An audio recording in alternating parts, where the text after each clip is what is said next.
आपने कहा कि इस बिल में कोई फर्क नहीं है हार्डन क्रिमिनल और सामान्य व्यक्ति। आप क्रिमिनल्स की ठीक तरह से पहचान करना चाहते हो, जो क्रिमिनल्स है उसको लगाम लगाना चाहते हो, तो सवाल ये है कि 102 साल में अब तक इतने लाखों करोड़ों क्रिमिनल्स की पहचान नहीं हो पाई। 102 साल पुराना कानून अभी आप बदलने जा रहे हो। अगर कानून जो आप ला रहे हो वो देश के हित में है, समाज के हित में है, तो उसको विरोध करने का कोई कारण ही नहीं है।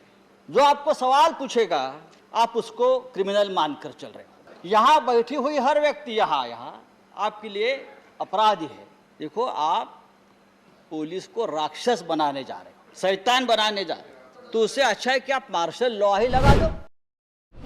क्रिमिनल प्रोसीजर आइडेंटिफिकेशन बिल सरकार लेकर आई है। मैं प्रोफेसर राम गोपाल यादव जी का आभारी हूँ कि बहुत ही संक्षिप्त में कहा ये बिल क्या है। आपने कहा कि इस बिल में कोई फर्क नहीं है हार्डन क्रिमिनल और सामान्य व्यक्ति। हमको भी यही डर है इस बिल से कि आने वाले दिनों में क्या होगा क्या नहीं होगा, ये बिल को पढ़कर अब धीरे धीरे समझ में आ रहा है। आप क्रिमिनल्स की ठीक तरह से पहचान करना चाहते हो, जो क्रिमिनल्स है उसको लगाम लगाना चाहते हो, तो सवाल ये है कि 102 साल में अब तक इतने लाखों करोड़ों क्रिमिनल्स की पहचान नहीं हो पाई।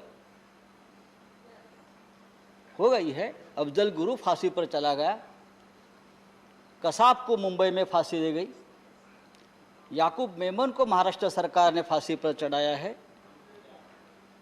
सबको दिया है, ऐसा नहीं, आप भी करते हो। तो 102 साल पुराना कानून अभी आप बदलने जा रहे हो।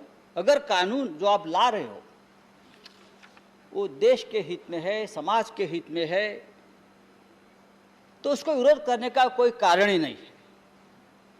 अगर आपके इरादे साफ है, आपके मन साफ है, आपके मन में कोई समस्या नहीं है, तो ऐसे हर कानून का समर्थन पूरे सदन ने करना चाहिए। लेकिन अब एक बड़ा सवाल इस देश में और समाज में पैदा हुआ है कि अपराधी कौन है, क्रिमिनल कौन है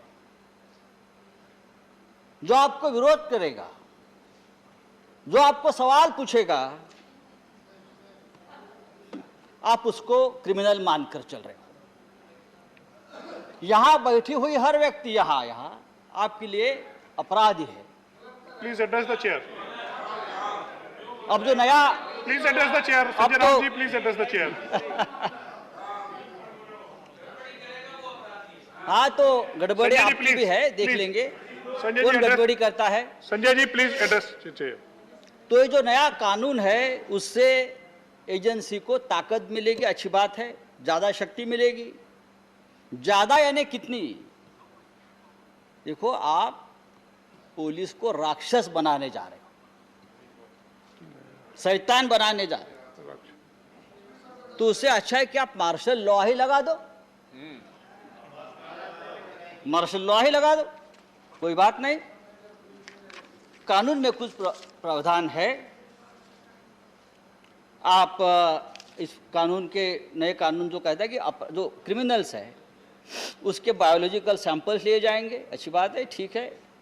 अपराधियों के रेटिना स्कैन हो सकता है, उसकी तस्वीर, रेटिना के साथ साथ फुटप्रिंट्स, हाथों के फिंगरप्रिंट सब लिया जाएगा, ये सब कुछ ठीक है। मतलब पुलिस जो चाहे उनकी मर्जी, चाहे हार्डन क्रिमिनल हो, चाहे राम गोपाल जी यादव हो, चाहे जया बच्चन जी हो, चाहे हम हो,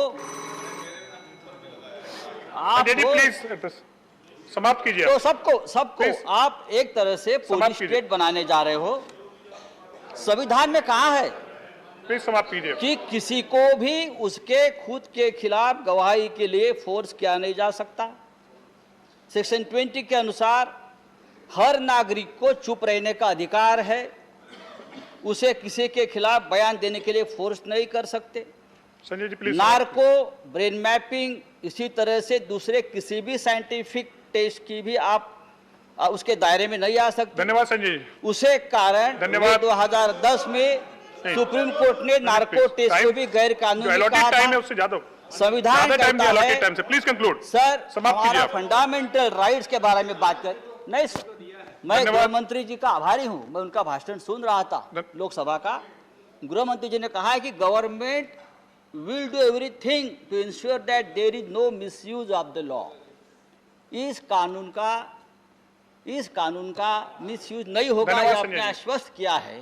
संजय जी धन्यवाद प्लीज। लेकिन क्या आपने आश्वस्त किया है, लेकिन क्या हमारे आंख में आंख डालकर आप बोल सकते कि कानून का मिसयूज नहीं होगा, नहीं हो रहा है? धन्यवाद संजय जी। आप मुझे Now I बताइए will call next इस speaker. देश में क्या हो रहा है? नेक्स्ट स्पीकर श्री कौन से के कानून, रविंद्र कौन कुमार। सी एजेंसी इस श्री के देश रविंद्र में कुमार कानून not का present. मिसयूज नहीं कर रही है?